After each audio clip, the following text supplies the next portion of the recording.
Então, boa noite para quem está chegando no YouTube. Que nojo, né? O professor tem que virar youtuber, cara. Que terrível. Mas tudo bem. Gente querida, olha só. A ideia hoje, então, é a gente começar conversando um pouquinho sobre aquele texto. Eu quero depois mostrar um pouquinho do sonograma para vocês. Eu separei um outro material hoje. E isso aqui que a gente vai conversar... Oh, que bom que o Juliano está chegando. Isso que a gente vai conversar hoje é uma certa introdução para a gente falar de síntese sonora. Depois, no finalzinho da aula, eu vou mostrar ali para vocês, vou dar o spoiler do próximo capítulo, tá? Para aguçar a curiosidade de vocês, e vocês vão entender quão importante é a gente pacificar o nosso vocabulário. Tudo bom, Juliano? Certo, senhor. Tudo bem. Galera, a nossa chamada ela dura 40 minutos só, então daqui a pouco mais vai cair, né? Vai demorar um pouquinho ainda, mas eu digo, quando cair, automaticamente, dá 5 segundos eu abro a sala, tá? Eu marquei lá na página do Google Classroom alguns conceitos que eram importantes que vocês olhassem.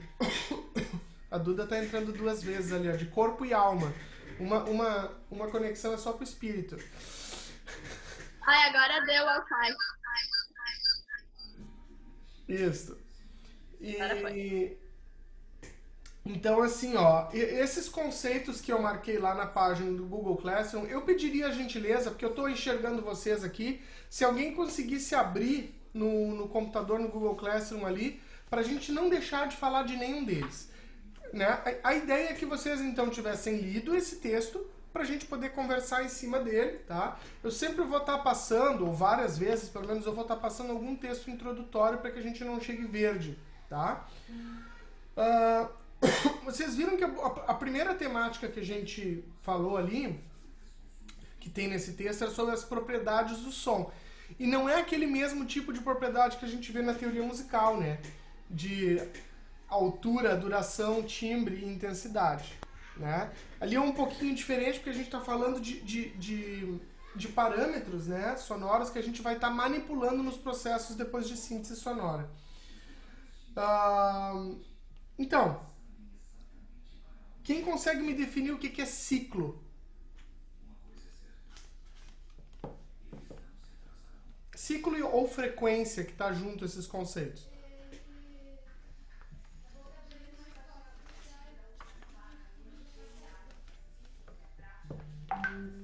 Eu vou ajudando. Deixa eu... Pode ir eu então. Hã? Pode ir eu então. Bora. Ciclo, pelo que eu entendi, ele é aquela... É como se fosse assim. Ele dá o exemplo de diapasão, né? Que você toca ele, aí ele vai soar, e depois que ele soar, ele vai voltar pro ponto de partida, digamos assim. E toda vez que você tocar, ele sempre vai fazer esse mesmo ciclo, né? Seria isso? Nesse sentido. Exatamente. Por É exemplo, muito... frequência. Isso aí, Juliana, é exatamente isso. Precisamente isso. É muito fácil a gente visualizar a ideia de um ciclo quando a gente enxerga uma corda. Especialmente uma corda pinçada, né? Quando uma corda está vibrando, a gente vai enxergar como se fosse uma barriguinha na corda, né? Imaginem que ela tem o ponto de repouso. Vocês, quando pinçam uma corda, vocês vão ver que ela sobe. Aqui está o ponto de repouso. Ela sobe até um determinado espaço, né?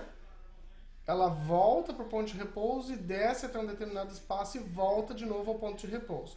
O tempo dela sair do repouso, subir, passar de novo pelo ponto de repouso, descer e voltar para o ponto de repouso é chamado ciclo. Tá?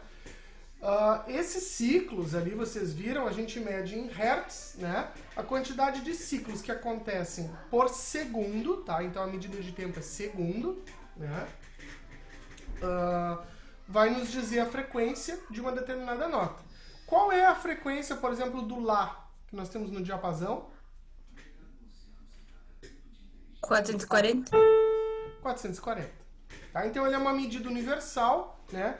Se convencionou, o Lá é 440, a partir daí, né, o temperamento vai dando as outras. Né? E o Lá uma oitava abaixo, quanto que é mesmo?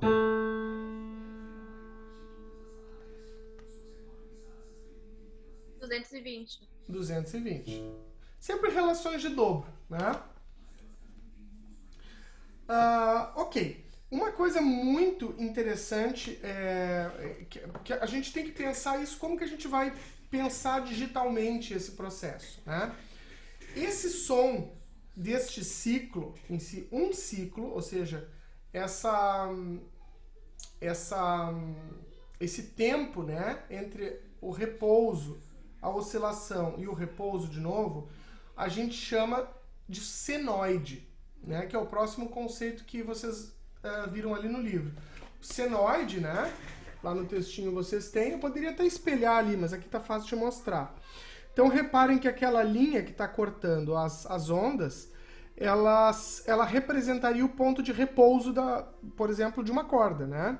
Ou o ponto de repouso da molécula de ar, se a gente quiser pensar, quando ela é vibrada, né, por um som que está passando por ela. Tá? Isso vai ser importante, gente, porque depois na síntese sonora a gente vai estudar os tipos de onda e vocês vão ver que eu já postei lá o próximo texto, um texto mais curto, e vocês vão ver ali que conforme o tipo de onda, essa onda senoide, né, ela é só um tipo mais simples, né, de onda, mas tem outros tipos como a onda quadrada, a onda retangular, a onda pulse, né, a dente de serra e a onda triangular, que cada tipo de onda vai fazer com que determinados harmônicos da nota soem mais. Isso é uma das coisas que vão ter a ver com o processo de síntese sonora. Eu quero mostrar agora nesse ponto para vocês, eu quero compartilhar um vídeo, a gente vai assistir, tá? Se o volume estiver ruim, vocês me chamem a atenção. Eu acho que vai ficar um pouco mais claro depois que a gente assistir esse vídeo. Deixa eu compartilhar aqui. Tem bastante desenho nele e representação gráfica, né? Bora lá então. Uma onda sonora se parece com isto. Mas como visualmente enxergar uma onda sonora? Bem, no ar por onde viaja uma onda sonora, nós podemos ver isto. Entretanto, se eu precisar de uma outra representação visual para o som, nós podemos ligar o alto-falante ao osciloscópio e nós vamos ter outra representação visual do som, que seria este gráfico. Dizemos que este gráfico representa a onda sonora porque, se nós nos focarmos em uma única molécula de ar, veremos que ela se mexe para frente e para trás como um seno ou cosseno graficamente. O eixo horizontal representa o tempo e o vertical o deslocamento daquela molécula indo e voltando.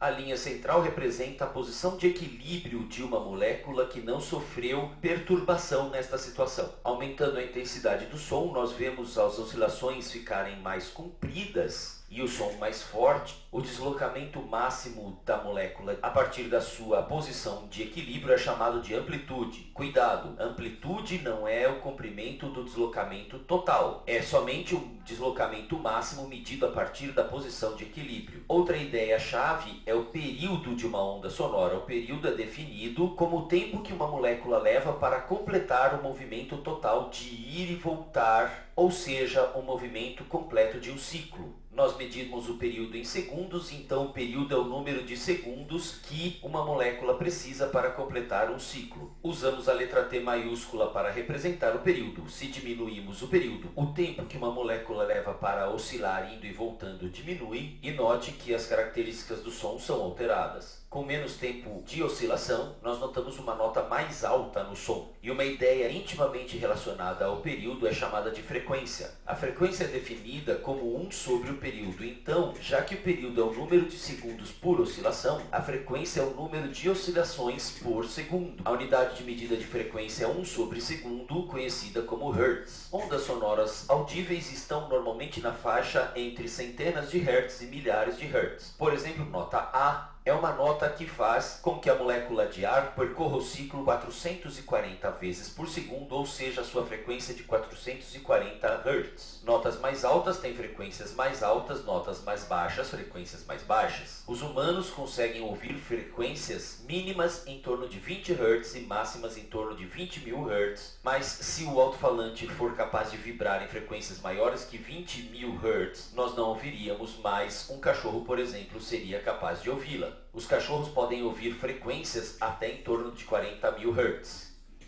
Outra ideia-chave em ondas sonoras é a ideia do comprimento da onda sonora. Se o som viaja no ar, então as moléculas de ar estão sendo comprimidas numa certa região e ficam afastadas em outra região. Se você acha a distância entre duas regiões de compressão, você acaba de determinar o comprimento de onda daquela onda sonora, já que o comprimento de onda é uma medida de distância, a unidade de medida é metro. Mas atenção para não confundir comprimento de onda e período. Período é o tempo que uma molécula leva para completar o ciclo da onda. O comprimento de onda é a distância entre duas regiões de compressão do ar. É normal confundir esses conceitos porque há uma alternativa gráfica para representar a onda sonora.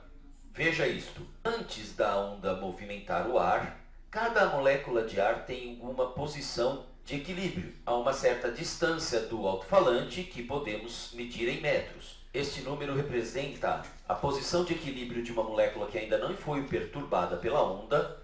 Então, quando a onda sonora começa a passar, as moléculas de ar são deslocadas daquela posição. Então, um gráfico alternativo que poderíamos fazer seria o deslocamento da molécula de ar em relação à sua posição antes. Este gráfico nos permite saber, para um momento em particular no tempo, o quanto a molécula foi deslocada em relação àquela posição particular no espaço. O gráfico nos mostra que em algumas regiões o ar é deslocado bastante a partir da posição de equilíbrio e em outras regiões o ar não é tão deslocado em relação à posição de equilíbrio. Para este tipo de gráfico, a distância entre os picos é justamente o comprimento de onda, não o período, porque estamos medindo a distância entre duas regiões de compressão do ar no espaço. Então, atenção, para uma onda sonora, um gráfico de deslocamento versus tempo representa que certa partícula está se deslocando em função do tempo e o intervalo entre os picos é o período da onda. Mas o gráfico de deslocamento versus posição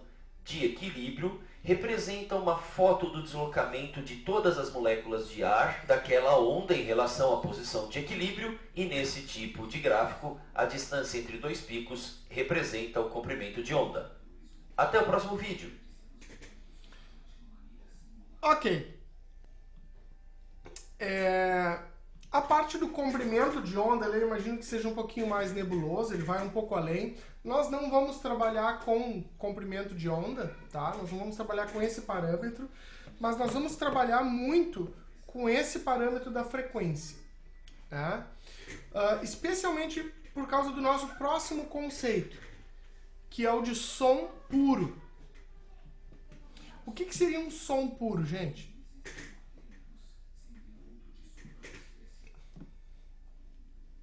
Quem lembra o que é um som puro? Então, o som puro seria aquele tipo de vibração sonora, geralmente artificial, porque é dificílimo reproduzir isso na natureza, tá?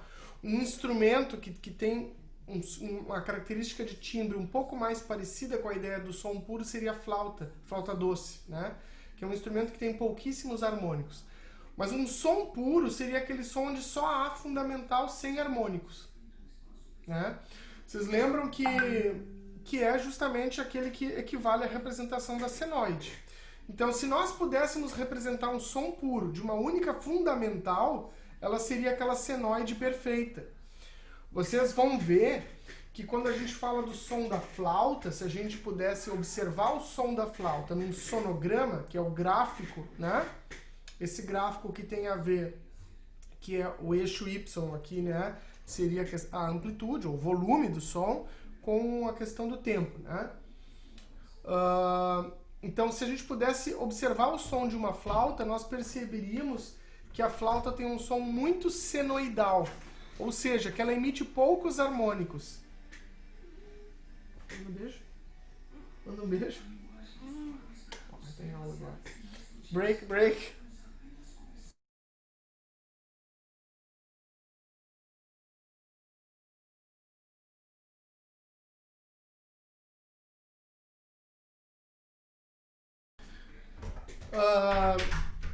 Então, a ideia da flauta tem um som muito senoidal. Nós vimos lá nas disciplinas de linguagem que um dos fatores, não é o único, a gente pensa em pelo menos três fatores, mas um dos fatores que revela o timbre seria justamente essa quantidade de harmônicos e o tipo de harmônicos que são projetados, né? Os tipos de harmônicos são projetados a partir de uma nota, né? Então, por exemplo, o clarinete vai destacar um pouco mais os harmônicos ímpares ou os harmônicos pares. Eu não lembro de cabeça, né? Mas isso influencia na questão do timbre. Tem um cara, esse é muito legal ali tem um cara que se chama Jean-Baptiste Fourier, tá? Que ele falou que qualquer som, tá? Qualquer som pode ser reduzido em parciais. Ou seja, qualquer som que a gente vai olhar num sonograma, fica aqueles gráficos, vocês, né? Não é aquela senoide perfeita, é uma coisa bem mais complexa o gráfico. Ele disse que qualquer som, em tese, poderia ser decomposto em parciais. Quer dizer que todo som passível de ser gravado, no fundo ele é como se fosse uma mixagem de diversos sons puros, né? E aí a gente entra num outro conceito chave também, que são os tipos de som, né? E aí ali a gente tem três conceitos muito importantes que o nosso texto traz e que vai nos ajudar também a pensar um pouco na questão da síntese sonora. Sons harmônicos, sons inarmônicos e o ruído.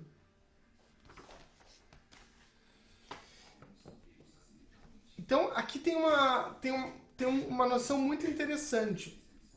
Quem fez a linguagem Estruturação Musical 3 comigo vai lembrar que na primeira aula da linguagem Estruturação Musical 3, eu coloquei no quadro, talvez não na primeira, mas ali na primeira onde a gente começou o conteúdo depois da revisão. Eu coloquei no quadro aquilo que a gente chama de série harmônica, né? Eu botei uma nota ali como se fosse tocada numa corda, por exemplo, um dó fundamental, e mostrei todas as outras notas que se projetam até onde é possível fazer a notação a partir daquela fundamental.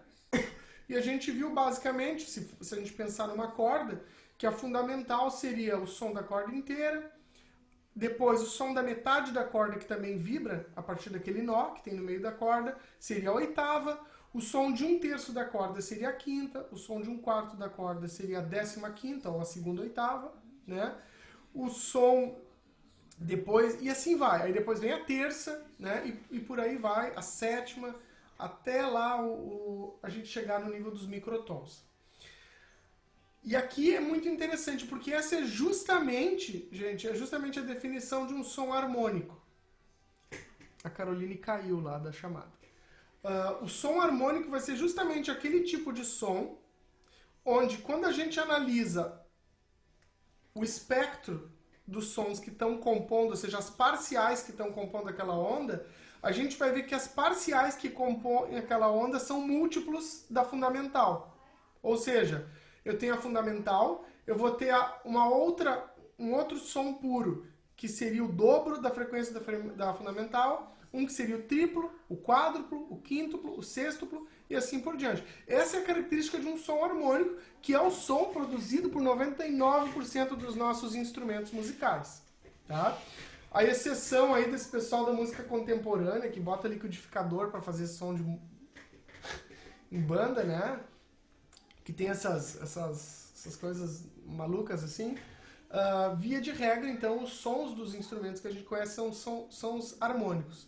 Ou seja, se a gente fosse decompor, né, o sonograma de uma nota gravada, a gente ia chegar a várias senoides, ou seja, vários sons puros que têm uma relação de múltiplos daquela fundamental. De 2, 3, 4, 5, né? Ou seja, como se eu pegasse a fundamental e multiplicasse por 1, 2, 3, 4, 5, 6, 7, assim por diante. E é essa justamente, gente, a diferença entre o som harmônico e o som não harmônico. Né? Lá quando a gente... Ali na questão dos sons inarmônicos, né? Vocês não precisam memorizar isso em si, mas quando as frequências das parciais, né, de um determinado som são valores múltiplos de frações da fundamental, a gente tem o que a gente chama de som inarmônico, né? Ele também fala um outro termo que é o som complexo. Um dos exemplos que coloca ali de som complexo é o som do sino. Vocês vão ver que o sino, e eu tive a experiência de uma vez tentar afinar uma campainha, e é dificílimo. A Duda vai lembrar de uma peça que era Typewriter, né? The Typewriter, que tinha ali a máquina de escrever e tinha uma sinetinha. É extremamente difícil afinar uma campainha. Ela tinha, nesse caso, ela tinha uma fundamental em Lá bemol, né? Mas além da fundamental, ela tinha não harmônicos, porque não eram múltiplos de o dobro, o triplo e o quádruplo da frequência. Eram outros sons que se projetam inarmônicos, né? Ou seja, que se projetam, se a gente fosse calcular eles ou decompor, eles seriam uma multiplicação da fundamental por uma fração dela, né? Então, um exemplo de som inarmônico é o som do sino, né? Que vai ter esse timbre bem interessante. Tudo isso eu estou falando porque quando a gente trabalhar em síntese sonora, esses parâmetros podem ser manipulados, ok? Dependendo do tipo de plugin que se usa, claro. E aí o terceiro conceito que a gente tem ali é a questão do ruído, né? E aí é muito interessante que, né, que ele coloca ali formado por muitos parciais saturando uma determinada faixa de frequência do seu espectro. Quer dizer que a gente vai ter muitos sons que são puros, que não têm exatamente uma relação de múltiplo e que estão embolados numa determinada frequência, né? Então, esses chiados que a gente ouve da TV, né? Aquelas TVs analógicas antigas quando a gente ligava, né?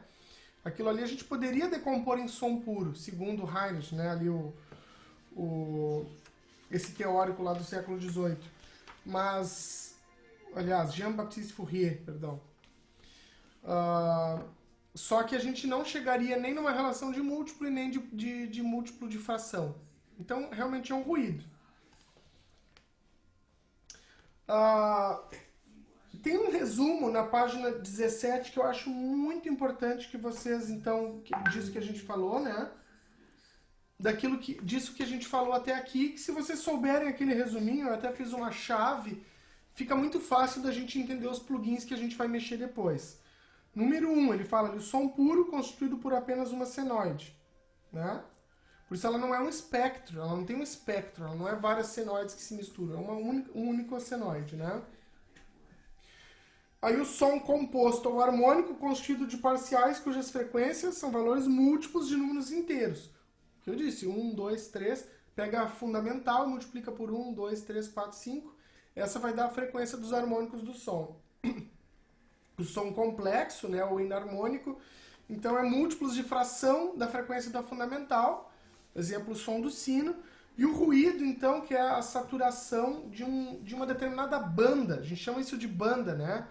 Vamos dizer assim que o nosso ouvido, ele ouve de 20 a 20 mil Hz. Vamos dizer que numa determinada banda de 100 a 350, ele tenha quase todas aquelas frequências ali. Então a gente perde a capacidade de perceber uma fundamental. Basicamente, se a gente pudesse definir, o ruído não tem uma fundamental. Tu não consegue achar um a partir do qual se projetam harmônicos ou inarmônicos. Ele não tem isso, né? Justamente por causa dessa saturação.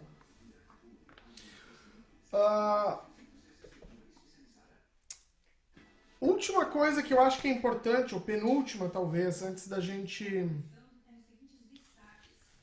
de eu dar as pistas de como que a gente vai trabalhar com isso também.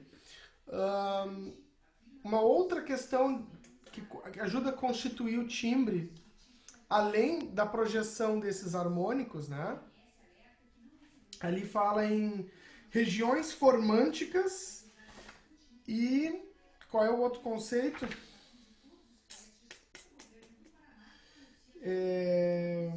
Os transientes, né? Transientes e regiões formânticas. O que seriam os transientes, gente?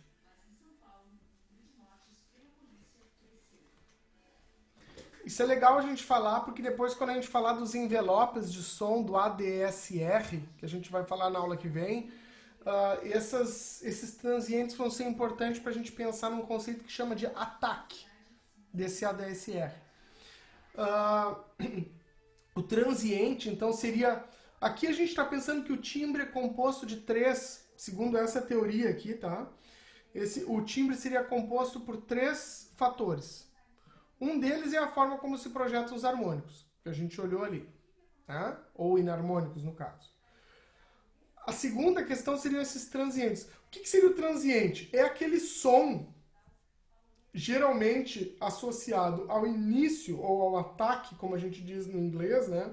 Em linguagem tecnológica, aquele som que é, vamos dizer assim, efeito do próprio choque dos corpos ou do atrito dos corpos. Então, quando eu escuto um arco passando na corda do violino, aquele, né? Às vezes as crianças, quando vão aprender a tocar violino, é só... A gente praticamente ouve mais o transiente do que o próprio som, a própria frequência, né? E aquele transiente nos faz... É um dos fatores que nos faz perceber. É um violino, né? É muito interessante que se eu pegar um som de violino e começar a sintetizar ele, tirar o ataque dele, ele vai parecer um outro som. Eu vou conseguir disfarçar a questão do violino, né? O timbre do violino. E o outro fator do timbre é isso que eles chamam de regiões formânticas. Regiões formânticas seria, vamos dizer assim, aquela banda do espectro que o instrumento, pela sua própria constituição, ele é capaz de fazer predominar. Então, isso é muito visível nos instrumentos de cordas friccionadas, nessa família, que a gente tem o contrabaixo, o cello, a viola e o violino, né? Então, reparem que, teoricamente, eu posso produzir nesses 4 instrumentos a mesma nota. Vamos dizer que eu pego uma nota bem aguda lá no contrabaixo, lá no final do braço, né? E encontre ela no cello, na viola e no violino, nas cordas graves. Eu estou tocando a mesma frequência. Eu estou tocando com o mesmo tipo de transiente, ou seja, que é um arco raspando, né? Fazendo atrito numa corda. Ainda assim eu conseguiria perceber quando que aquela nota é tocada no contrabaixo, num cello, numa viola ou num violino, por causa dessa questão da região formântica. O próprio fato da nota ser emitida num instrumento cujo corpo varia de tamanho vai permitir com que certos, vamos dizer que certo timbre ou que certos harmônicos se projetem mais ou menos, né? Então isso é bem importante assim quando a gente fala em timbre, e basicamente síntese sonora é mudança do timbre. Mudança do timbre e mudança do comportamento da amplitude, ou seja, do volume, né? É um controle dinâmico desse volume também. É um controle dinâmico de filtros que a gente vai aplicar sobre um som, e é o controle dinâmico também sobre a amplitude do som, que tem a ver com o volume, né? Quando eu falo em controle dinâmico, significa que é um controle que eu posso comandar, que não é uma coisa que, vamos dizer assim, que está dada, que está pronta, né? E aí, gente, o último conceito, então, importante para a gente entender também é o conceito de decibéis. Nessa parte aqui de mais teórica, assim, mais conceitual. Quando a gente estiver mexendo lá em sonograma, num editor lá de áudio qualquer, né? Vocês vão ver que a amplitude ela é medida em decibéis, né?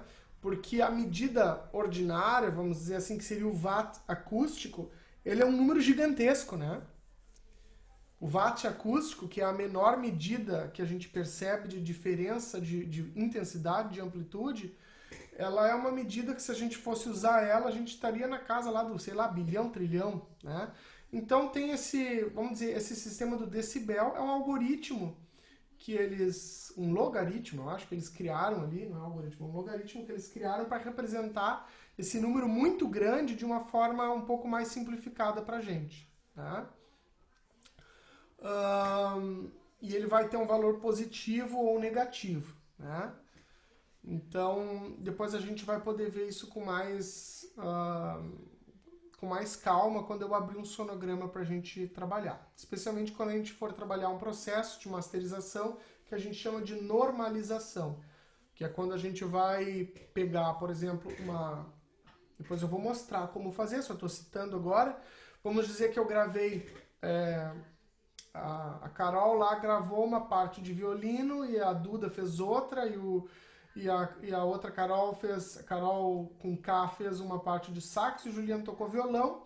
Aí juntaram tudo e aí vocês vão ver ali que a maior parte do som tá numa amplitude de 6 decibéis.